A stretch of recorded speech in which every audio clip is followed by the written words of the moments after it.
First of all, thank you guys for tagging me in this. Holy crap. Oh my. To the original poster. You know I sell engines, right? Oh, can we please not do that? Listen, I know that the scan tool that I love so much is, almost $500, the Edge Insight CTS3. It's awesome. But you can use this little guy, a little Bluetooth device on your Android or Apple device. It's like $30. And you can see what's actually wrong with your truck instead of trying to spray ether in it. You spray ether in it, that's a very serious way to call me up and ask me about the engines that I also sell. I just don't want that for you. Seriously don't. So what do you want to do first? You want to check for, without gauges. Let's talk about that first. You don't have any gauges at all. You can just say, hey, is my, you yank the FICM's relay, crank on the truck, and say, is it, and by the way, ideally, you'll do all this with a battery charger hooked up, but yank the FICM relay, crank on the truck, and what you're looking for is a smooth crank. Do I have base engine damage, or is it undulating? Okay, that's the first thing. Then, next, open the driver door and crank on the truck with the key in case you weren't before. You can do this test at the same time as the first test, I'm realizing, and you can just crank on the truck continuously for about 20 seconds. Now, don't be cranking it longer than that, otherwise, we also sell starters, just saying. But at about 20 seconds, you should hear the door chime, and your low pressure oil pressure gauge should pop up to the middle. That tells you that you have low pressure oil pressure. Yay. Also, what you can do is you can listen for the fuel pump, key on, engine off, underneath the frame, underneath the driver door, or in the frame underneath the driver door, and see if you hear that. You can also listen for injector clatter out of your FICM. Now, if you don't hear any injector clatter, maybe that's because there's something wrong with the FICM, but maybe it's because the FICM is just not happy with you because you don't have FICM sync, so it's not being energized by the ECM, in which case what you can do is you can yank the FICM relay out, take two small flat-bladed screwdrivers, pop the little cover off the FICM relay, put it back in, turn the key to the on position, and inside there you'll see what looks like a tiny barrel of oil, and what that is the electromagnet, and you can go ahead and take a toothpick or other non-metal implement, and you can push that against those contacts as it slides, and you can say, do I have injector clatter now? And if you do, hey, your FICM is still good, thank goodness. But now your next question is, why isn't it energizing, right?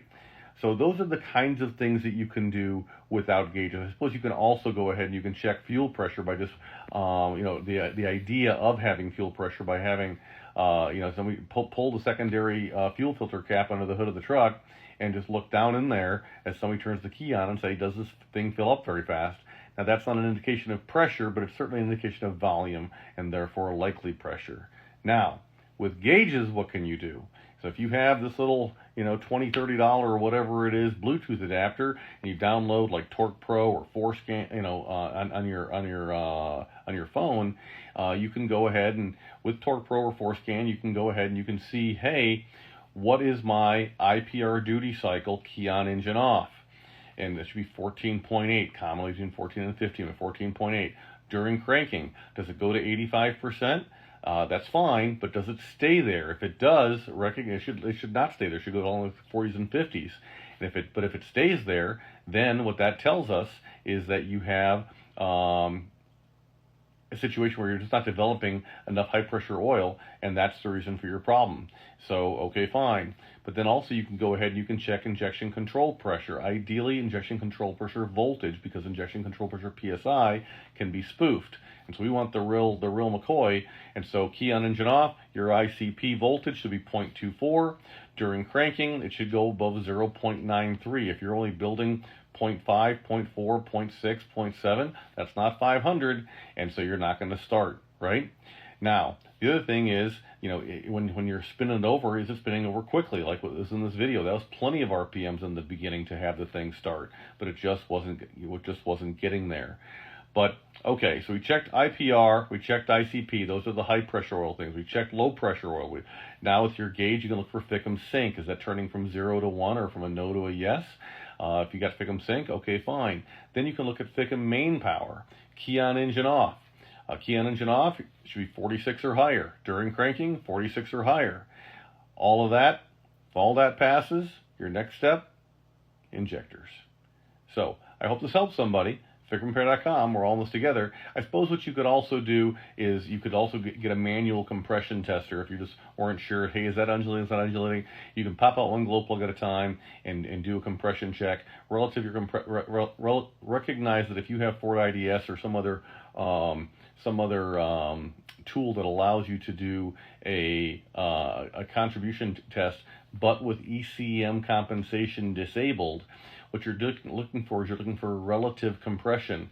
What is one cylinder's compression relative to the next cylinder? Are they even? Are they not even? And so you can, let your fingers do the walking on Google and see what the specs are. Say, how much compression should this thing build? And they should, if you have one that's way off from the others, well, there's your problem, right? So these are all the things that you can do, none of which involve spraying ether. Now, if you're on the side of the road and you're just like, man, I need my truck. I just got out of the Home Depot. I need to get back to what's going on. Just recognize that just letting it sit overnight, I know it sucks, but letting the oil cool down might give you enough thickness back to the motor oil to develop that 500 psi if high pressure oil is your problem, and now you can get home. Also, a lot of guys will say, mistakenly, they'll say, hey, I popped a 6.4 starter in there and my problem went away. I really like the mean green 6.4 starter. Don't misunderstand. It's available on our site. That's awesome. But just because your motor's spinning over faster and all of a sudden your problem's gone, that's because it's overcome the leak that you've got in your high pressure oil system, or it's overcome the weak pump that you've got, as the case may be. And so you're cheating. And so eventually it's going to catch up with you, because once an O-ring is leaking or once a pump gets weak, it's not going to get stronger by itself. So I hope this helps somebody. I think I covered all the bases there. I suppose the other thing that one more base I'm realizing just talking with you is that if you've got a problem with a glow plug, but glow plugs are incredibly good at throwing codes. And so you can go ahead and you can read your code and see if you have a glow plug code. And just one glow plug code, it'll still start. 2, 3, probably not. Unless it's incredibly hot outside. So that's kind of the deal. These are heat engines, right? That's what they are.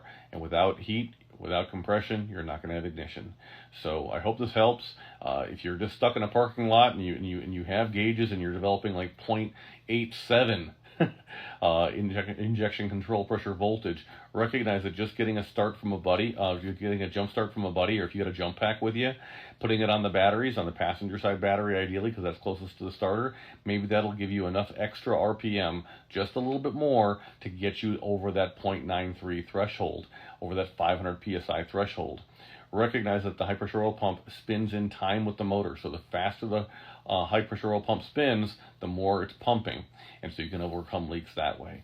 So these are all things you can do to go ahead and get your truck started and get home. And then recognize any parts that you need. You need a dummy plug, you need a standpipe, you need injector cup nibbles or the corresponding O-rings, you need top injector O-rings, you need injectors, you need a high pressure oil pump, you need glow plugs, whatever you need, we got you. We sell everything, and I'll spend just as much time trying to talk you out of stuff as talking you into stuff.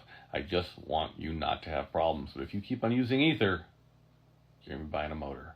And I don't want that for you, even though I sell motors. All right? FICMRepair.com. We're all in this together. Thanks, guys.